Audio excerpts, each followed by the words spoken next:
집값이 너무 많이 올라서 문제라고 하는데 이런 말이 있어요. 문제는 문제가 아니다. 문제가 무엇인지 모르는 게 진짜 문제다. 과연 집값이 진짜 문제일까요? 자, 그러면 질문하겠습니다. 앞으로 집값이 더 오를 거라 생각하시나요? 그렇다면 갭 투자하면 되잖아요. 돈 없어도 할 수 있고 20대도 할 수 있습니다. 전세 주고 월세살이라도 해야죠. 집값이 더 오른다는데 자신 있으면 지금이라도 집값 상승에 올라타세요. 뭐 정부 정책은 정권 바뀌면 또 바뀌는 거고 방법이 없는 것도 아닌데 왜 남탓만 하고 있냔 말이죠. 아, 이제는 너무 늦었다. 너무 많이 올라서 자신이 없으신가요? 그러면 집값이 오른다는 보장도 없는 거네요. 97년 IMF, 2008년 금융위기, 이번에 코로나 터졌고 그 다음에 또 뭘까요? 몰라요. 근데 이거 하나만큼은 확실하죠. 위기는 기회다. 기회는 또다시 온다는 겁니다. 그러니까 진짜 문제는 방법이 없는 게 아니라 확신이 없는 겁니다.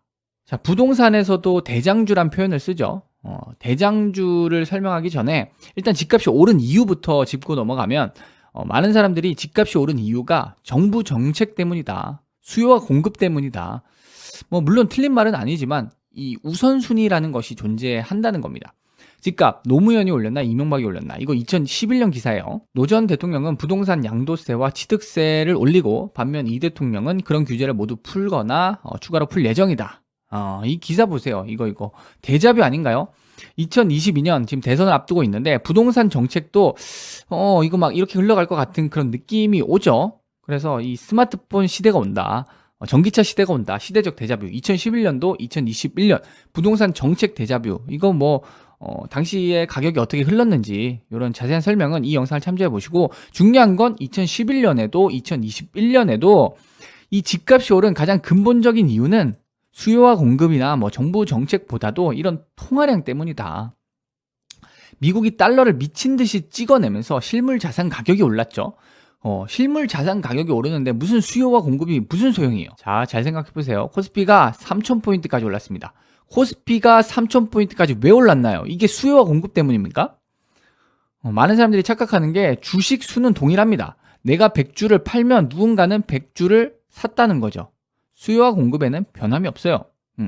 여기에 대한 자세한 설명은 또 이 영상을 참조해 보시고, 자, 만약에 공급이 문제다. 공급을 그럼 미친 듯이 늘렸어요. 그러면 이제 40년, 50년 후에 인구가 감소하면 어떡합니까? 그래서 이런저런 걸 감안했을 때 정부 정책이나 공급 문제보다는 물론 문제가 많지만 문제가 없다는 게 아니에요. 문제가 많지만 근본적인 원인이 아니라는 겁니다. 2008년에 서브프라임 모기지 사태 이후로 양적 완화, 달러를 찍었고 자산 가격이 이렇게 쭉 올랐죠. 그래서 2011년 부동산 집값도 오른 겁니다. 그리고 이번에 코로나 터지면서 양적 완화, 또다시 돈을 미친 듯이 풀면서 이 기울기 보세요. 수직으로 상승합니다. 그래서 서울 집값뿐만 아니라 미국, 영국, 도쿄 전 세계 집값이 다 올랐어요. 우리나라만 오른 게 절대 아닙니다. 다 올랐어요. 이 모든 게 바로 달러 때문이다. 미국이 달러를 찍겠다는데 이걸 누가 막을 거예요? 어쩔 수 없는 변수였다라는 겁니다. 이제 미국이 금리 인상 슬슬 얘기하고 있죠. 그래서 돈을 그동안 많이 풀었으니까 다시 걷어들이겠다라는 건데 이걸 가장 빠르고 정확하게 반영하는 지표가 바로 전 세계 1등주 애플 주가라는 겁니다. 물론 기업의 실적도 중요하고 정부 정책도 중요하고 수요와 공급도 중요하지만 그보다 중요한 것이 바로 이 달러의 영향력이 압도적인 거고 대장주와 후발주, 1등주와 2등주, 구찌, 샤넬의 이런 프리미엄 차이가 가격 결정에 더 중요한 영향을 미친다라는 겁니다. 자, 여기까지 이해되셨으면 거의 다 왔습니다. 집값이 10억, 20억 하니까 20대, 30대가 포기해버리는 경향이 있어요. 괜히 희망 고문하는 게 아니라 제가 바라보는 현실을 말씀드리겠습니다. 일단 집은 은행이 사주는 겁니다. 아니, 대출이잖아요. 네, 다들 대출로 사요. 월에 2, 300만 벌어도 대출은 걱정할 필요가 없습니다. 정부가 대출 규제를 한 해에 만에 부동산 변수가 많은 것처럼 떠들어대지만 대출 30%, 40%, 많게는 50%까지도 나올 겁니다. 괜히 걱정할 필요가 없어요. 경매 이런 거 공부할 필요도 없어요. 그냥 열심히 일하고 저축하고 자기개발하고 남들처럼 평균 이상을 바라보고 열심히 살다 보면 5억, 10억 하는 아파트 대출 껴서 사면 됩니다. 다만 그때가 언제일까요? 10년 후, 20년 후 까마득한가요? 지금의 40대, 50대도 그런 개고생하면서 내 집 마련한 거잖아요. 전세 끼고 두 채, 세 채 갭 투자하고 경매하고 물론 그렇게 남들보다 빨리 부자가 된 사람도 있지만 그만큼 리스크를 감수한 겁니다. 이런 리스크 감수하지 않더라도 내 집 마련의 기회는 반드시 옵니다. 부동산 공부 안 해도 내 집 마련할 수 있어요. 괜한 유혹에 흔들릴 필요 없습니다. 20대 60대 내 집 마련 포기할까? 이 60초짜리 쇼츠 영상에 댓글이 많이 달렸어요. 공감하는 사람도 많고 감정적으로 화를 내는 사람도 있었는데 아무래도 1분짜리 짧은 영상이다 보니까 설명이 부족했던 것 같습니다. 그래서 댓글을 좀 종합해서 딱 3가지 질문을 던져보겠습니다. 이 3가지 질문을 생각해 보시고 내 집 마련을 하든 뭐 포기를 하든 어떤 선택을 할지 확신 있는 기준을 여러분 스스로 잡아보셨으면 합니다. 자, 인플레이션, 디플레이션 이건 뭐 네이버나 유튜브 찾아보면 다 나오죠. 용어 설명은 패스하도록 하고 중요한 건 앞으로 인플레이션이냐 디플레이션이냐 이걸 예측할 수 있어야 되는데 사실 이 문제는 아무도 확신 있게 말할 수가 없는 질문입니다. 가장 본질적이고 가장 근본적인 질문이지만 이건 미국 바이든 대통령도 몰라요. 미현준 의장, 한국은행 총재도 알 수가 없습니다. 그러니까 이거 가지고 이러쿵 저러쿵 얘기하는 게 사실상 아무 의미가 없다라는 거죠. 물론 이럴 가능성이 높다, 이런 경향이 있다, 이 정도 얘기는 너도 나도 떠들어댈 수 있고 저 또한 여기에 대한 제 생각이 있지만 이건 다음 기회에 또 설명드리도록 하고 결국은 확신이 없는데 이러쿵 저러쿵 그게 무슨 의미가 있냔 말이죠. 그래서 결론은 앞으로 5년 후, 10년 후, 20년 후, 30년 후 집값이 어떻게 될 것인가? 이 문제의 가장 핵심적인 질문은 인플레이션이냐 디플레이션이냐 여기에 대해서 확신 있게 대답할 수 있어야 되는데 결론적으로 애매하다라는 거죠. 그러니까 인플레이션이냐 디플레이션이냐 부동산 집값에 있어서 가장 중요한 질문을 물음표로 남겨두고 두 번째 질문으로 넘어가는 거예요. 자, 첫 번째 질문은 여러분의 선택에 달린 겁니다. 인플레이션이다 또는 디플레이션이다 또는 모르겠다 이 셋 중에 하나를 선택하시면 되겠죠. 일단 모른다를 전제로 깔아놓고 다음 질문 대장주와 후발주. 자, 이건 이미 여러 차례 설명을 드렸는데 1등만 기억하는 더러운 세상, 내가 1등을 할 자신이 없으면 1등 기업에 투자를 해라. 그래서 뭐 대장주, 2, 3등주, 후발주 해서 대장주는 오를 때 많이 오르고 하락할 때 적게 하락하죠. 반대로 후발주는 오를 때 조금 오르고 떨어질 때 많이 떨어지더라. 그래서 비싸더라도 대장주의 선택과 집중을 해야 된다. 주식이든 부동산이든 비트코인이든 마찬가지라는 거죠. 결론은 서울 집값은 전세계 1등주 애플 따라가고 분당, 송도, 청라, 세종 이런 아파트는 삼성전자 따라가고 지방이나 빌라, 오피스텔 같은 거는 후발주를 따라간다. 다 설명을 드렸던 부분이죠. 자, 대장주, 2, 3등주 후발주, 서울, 경기, 지방권, 아파트, 빌라, 오피스텔. 자, 이렇게 기준을 잡고 자세한 설명은 요 이전 영상을 좀 참조해 보시면 좋을 것 같습니다. 결론은 1등만 기억하는 더러운 세상, 최대한 1등주, 대장주에 집중을 해야 된다. 심플하지만 이게 투자의 핵심입니다. 그래서 싼 게 비지떡이다. 저평가의 함정에 빠지지 말자. 저평가는 이미 여러 차례 설명을 드렸으니까 이 영상들도 참조를 해보시고. 자, 다음 질문 같은 맥락이에요. 대장주는 비싸죠. 왜 비쌀까요? 좋으니까 비싸죠. 근데 이 비싼 대장주를 저축해서 사는 사람은 거의 없습니다. 전세 끼고 사거나 대출 끼고 사는 거예요. 결론은 은행이 집을 사준다는 건데 질에 겁을 먹을 필요는 없다라는 겁니다. 뭐 대출은 공짜냐, 이자가 얼마네 이런 얘기 하겠지만 지금 우리가 건물 매입하고 뭐 세 채, 네 채 부동산 투자를 논하는 게 아니잖아요. 투자 목적이 아니라 거주 목적으로 지금 내 집 마련 이야기 하는 겁니다. 물론 이왕이면 거주하면서 돈도 벌면 좋지 않겠느냐, 거주 목적 플러스 투자 목적도 같이 가져갈래요 한다면 일단 저는 내 집 마련이 먼저라고 말씀을 드리고 싶습니다. 10단계를 한 번에 오르려니 욕심을 내고 포기해버리는 경향이 있습니다. 이게 맞는 거죠. 대출 이자가 어쩌고 지금 인플레이션이냐 디플레이션이냐 이 질문도 자신 있게 대답을 못하면서 무슨 투자를 지금 논하고 있습니까? 욕심이라는 거죠. 일단 욕심을 내려놓고 목표부터 현실적으로 잡아보자는 겁니다. 내 집 마련. 딱 내 집 마련만 생각하면 생각보다 어려울 게 없다라는 거예요. 딱히 공부할 필요도 없습니다. 자, 2, 300으로 수도권 집 가능하죠. 투자 목적이 아니라 거주 목적이라면 일단 서울을 고집할 이유는 없습니다. 네. 뭐 저도 서울은 무리라고 생각을 해서 수도권이라고 얘기를 했습니다. 수도권 집값이 20평대 2억이 넘더군요. 자, 300만 원 벌어서 150만 원 쓰고 150만 원만 저축을 해도 10년이면 1억 5천이 넘죠. 대출 끼고 3억 초반까지 가능합니다. 이자 많이 해봐야 30만 원, 40만 원 수준이에요. 월급 300인데 충분히 가능하다라는 거죠. 3억짜리 집이. 나는 내 인생 가장 빛나는 청춘 20년을 그리 안 바치고 싶은, 안 먹고 안 쓰고 그렇게 20대 젊은 청춘을 포기하느니 차라리 내 집 마련을 포기하겠다, 이런 생각은 착각이라는 거죠.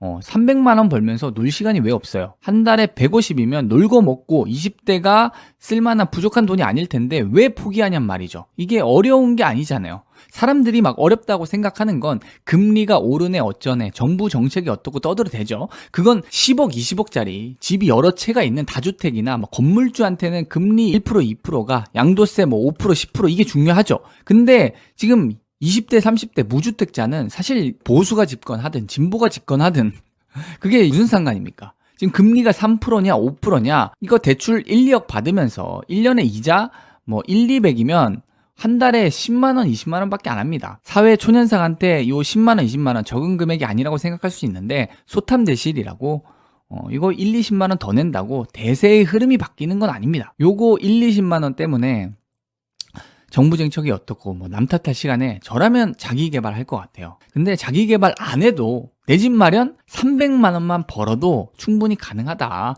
한 달에 300 이상을 내가 벌 자신이 없다. 그러면은 이건 뭐 근본적인 문제가 집값에 있는 게 아니라고 저는 생각을 합니다.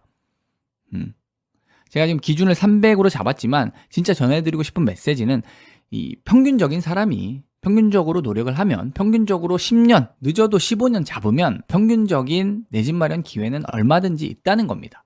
집값이 오르네 떨어지네 정부 정책이 어쩌고 금리가 오르던 말던 20대 30대 내 집 마련은 사실 크게 상관이 없다라는 거죠. 지금 집값이 많이 올라서 뭐 더 오르면 어떡하나 이렇게 지레 겁먹고 자포자기할 필요는 없다라는 겁니다. 자, 근데 정말 혹세무민한 말만 늘어나서 도저히 들어줄 수가 없네. 동기부여 영상을 만들고 싶었거나 어그로나 끌려고 만든 영상 같은데 네, 어그로를 끌려고 만든 거 맞아요. 유튜브는 어그로를 좀 끌어줘야 되는데 웬만하면 마음에 안 들면 그냥 무시하고 넘어가는데 여기에 속을 사람들이 많을 것 같아서 이야기한다. 속는다. 제가 뭘 속일까요? 한번 쭉 읽어보겠습니다. 인플레이션이 일어날지 아무도 모른다. 지금 바이든 대통령과 연준에서 금리 올리겠다는 말 한마디로 우리나라 기준금리 어떻게 됐는지 보길. 인플레, 디플레는 결국 통화의 공급량이 정하고 그건 연준이 정한 기본적인 사항이다. 그래서 뭐 어쩌라는 거죠? 네. 제가 이전 영상에서 이러쿵저러쿵 공부할 필요가 없다라고 말씀을 드렸는데 지금 뭐 이러쿵저러쿵 이야기를 할 필요가 있다라고 얘기하는 것 같죠? 그래서 일시정지하시고 쭉 읽어보셔도 되고 뭐 결론은 이겁니다. 사람들이 잘못 이해하게 영상을 만들지 마세요. 젊은 사람들이 이거 잘못 보고 아무 생각 없이 일만 열심히 하고 저축만 하다가 10년 뒤에 당신 욕하게 하지 말고요. 좋습니다. 네, 그러면 질문 하나만 드릴게요. 지금 집값이 너무 많이 올라서 문제죠. 근데 앞으로 집값이 더 오를까요? 앞으로 집값이 더 오른다고 확신할 수 있습니까? 만약 집값이 더 오른다고 확신을 한다면 영끌해서 전세 돌리고 월세살이라도 해야 될 판에 뭐 태연하게 저축하면서 기회를 기다리자라고 한다면 제가 욕먹을 만 하겠죠. 근데 오를 거라는 확신을 할 수 있는 사람이 얼마나 되겠습니까? 만약 확신이 있다면 지금이라도 영끌해서 전세 돌리고 월세살이라도 해야죠. 방법이 없는 게 아니라 확신이 없는 겁니다. 근데 확신이 없다면 뭐 금리가 오르든 정책이 변하든 우리가 이러쿵저러쿵 떠들어 봐야 사실 별 차이가 없다라는 겁니다. 설령 집값이 오르거나 말거나 지금 우리가 투자 목적이 아니라 거주 목적으로 지금 내 집 마련 1주택 이야기 하는 거잖아요. 무주택자가 경기도권에 빌라나 오피스텔 이 정도 내 집 마련? 이건 지레 겁먹고 포기할 정도로 어려운 문제가 아니라는 이야기를 하는 겁니다. 지금의 40대 절반이 내 집 마련에 성공을 했죠. 마찬가지로 지금의 20대 30대 역시 10년 후 20년 후 40대가 되면 절반 이상은 내 집 마련에 성공을 할 것이다. 이 지표를 예측하는 건데 이게 그렇게 욕먹을 정도인가요? 뭐 10년 전만 해도 자식 교육 때문에 뭐 대치동, 노량진, 목동까지 이사 오고 그랬지만 지금은 서울 아니라도 수도권 인프라, 뭐 일자리나 교육 환경이 그렇게 나쁘지 않습니다. 뭐 어디 경기도권 3억짜리 빌라를 내 집 마련이라고 떠들어대냐 이런 식으로 욕먹을 정도는 아니라고 생각을 하는데 저는 오히려 월급 300 벌면서 서울에 내 집 마련 해달라고 떼쓰는 게 그게 현실 물정 모르는 소리 아닌가 저는 그렇게 생각합니다. 그래서 결론은 동일합니다. 월에 150만 원을 기준으로 저축을 하다 보면 내 집 마련의 기회가 올 테니까 지레 겁먹고 포기할 필요가 없다라는 주장을 하는 겁니다. 이렇게 답변을 했더니 또 반박이 들어왔어요. 집값 폭등을 확신하냐? 댓글에도 적었습니다. 화폐의 가치가 떨어지면서 집값이 후퇴하는 일은 거의 없다고요. 내려가는 건 단순히 거품이 빠지거나 아니면 경제가 박살날 때뿐입니다. 이 뭔 소리예요? 집값 폭등을 확신하냐 물었습니다. 집값이 후퇴하는 일은 거의 없는데 거품이 빠지거나 경제가 박살날 땐 하락할 수 있다. 그러니까 올라간다라는 거예요? 떨어진다라는 거예요? 확신이 있는 겁니까? 없는 겁니까? 모르겠죠? 네, 확신이 없는 겁니다. 애초에 저의 첫 번째 질문이 인플레이션이냐 디플레이션이냐, 모르면 모른다고 우리가 인정하자라고 시작을 했어요. 결국 우리가 걱정할 만한 그런 집값 폭등이 나온다는 확신은 없다는 겁니다. 괜히 공포를 조장하고 있는 거죠. 우리가 선동당하고 있는 겁니다. 결국 이러쿵 저러쿵 떠들어 봐야 집값이 오를지 떨어질지도 모르면서 문제가 뭔지도 모르고 그냥 문제 타령을 하고 있는 겁니다. 자, 그리고 두 번째, 수도권 인프라 vs 지방 인프라. 지금 서울이냐 경기도권이냐 수도권 이야기하고 있는데 갑자기 지방 인프라가 왜 나오는지 모르겠는데, 일단 지방 집값은 싸요. 네, 크게 걱정할 수준은 아니기 때문에 뭐 각자의 상황에 맞게 선택하면 되는 겁니다. 네, 모든 선택에는 일장일단이 있는 거니까 지방에 내 집 마련을 하면 절대 안 된다, 이렇게 말하는 것도 문제가 있다고 생각합니다. 그래서 뭐 지방 집값은 굳이 얘기할 필요가 없을 것 같고, 결론은 내 집 장만을 포기해서 안 된다. 당연하죠. 그렇기 때문에 정부 정책과 특히 부동산 시장에 대해서는 확실히 알아가야 하는 겁니다. 예금만으로 집을 살 수 있다, 은행이 집을 사줄 거다, 이런 구시대적인 발상에 속았던 젊은 시절에 저에게 화가 나고 그렇게 말했던 자들에게 화가 나 있죠. 저 같은 피해자가 될 젊은이들이 이 영상을 볼까 무서워 적습니다. 네, 왜 화가 나신지 알겠는데 그러니까 젊은이들이 뭘 좀 해야 된다 이거죠. 근데 뭘 해야 될까요? 우리가 이렇게 막 복잡하게 공부를 해 보셔서 알겠지만 집값이 오를지 떨어질지도 확신을 못 하면서 괜히 열심히 회사 다니면서 목돈 모으고 있는 젊은이들한테 경제 공부를 더 열심히 해야 내 집 마련을 할 수 있다, 이거야말로 희망 고문이고 사람을 조급하게 만들죠. 뭐라도 해야 될 것 같은 압박감을 야기하잖아요. 이게 집값 문제보다 더 현실적인 사회 문제라고 생각을 안 해보셨나요? 애초에 첫 번째 쇼츠 영상이 재테크, 뭐 경매, 이딴 유혹에 넘어갈 필요가 없다, 이런 강의 팔아먹으려고 자극하고 20대 표받으려고 정치 선동하는 이런 사회 문제를 문제 제기한 겁니다.